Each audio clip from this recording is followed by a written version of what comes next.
was going to school. She wanted to be an X-ray tech, and she was waiting to get into the final school. And she became an EMT, and that's how they met. They worked together as EMTs. So that's where it all started. A little bit about Michelle. When she was young, Michelle was always really into sports. And she loved playing soccer and softball. She did all the way through since first grade. And one year, when she was about 8 years old, I was one of the coaches for her softball team. She had a great season. The team was in first place, and it was the last game of the season. And the game was ended. Michelle was out in the outfield, and the game ended, and all the girls came running in, except for Michelle, who was sitting on the grass in the outfield. So I walked out there to see what was going on, and she had tears in her eyes. And I said, "Michelle, what's the matter?" She said, "Softball's over."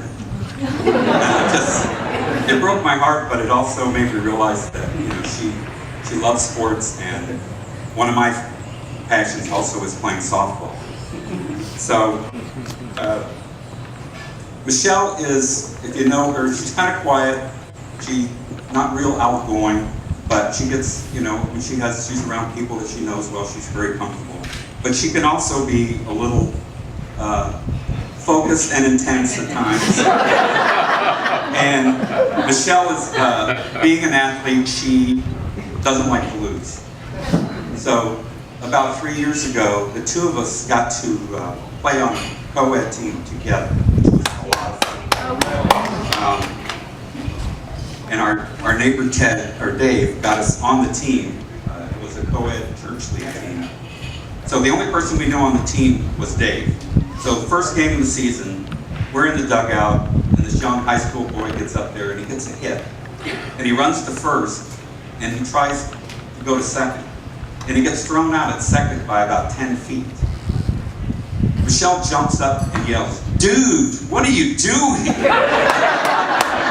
So this poor kid had to come all the way back in a walk machine back to the dugout, mumbling to his buddies, "She called me dude." So Michelle eventually learned his name and stopped calling him dude.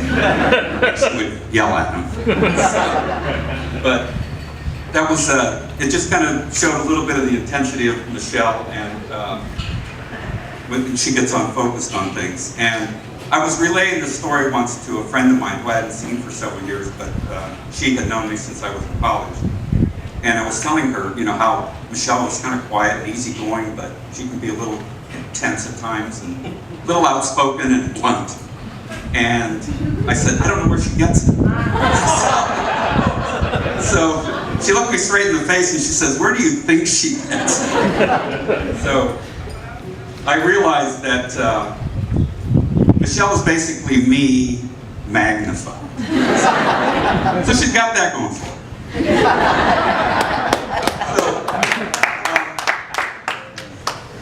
Michelle, I know that, I don't always tell you how I feel about you, not in words, but hopefully in actions. I always made a point to be at all of your practices, all your games, just there to support you and watch you and just see you having fun and growing. You just always loved sports as you were growing up. And I just want you to know that I'm very proud of you. I'm very proud of the young woman that you've grown to become, that you focused on what you wanted to do. You became an X-ray tech, and again, I'm just very proud of you. One thing that I don't know if you remember or not, but when you were about 7, you were in an Indian Princess, and you made a T-shirt for me, and you had your handprints on the T-shirt, different colored paint, and on the front of the shirt it said, "Michelle's dad loves hugs." That was about 22 years ago. I put that shirt in my drawer, and I said that on your wedding I would wear it.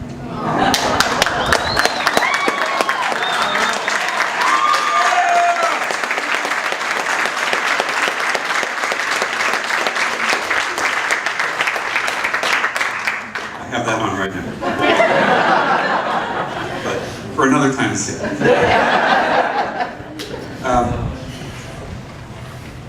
Michelle, again, I'm very proud of you. I love you. I know that Ted is now the #1 person in your life, as it should be, but you'll always be my little girl. And I would like to make a toast to you and Ted, that I wish the two of you a long, happy, healthy life together. Ted and Michelle.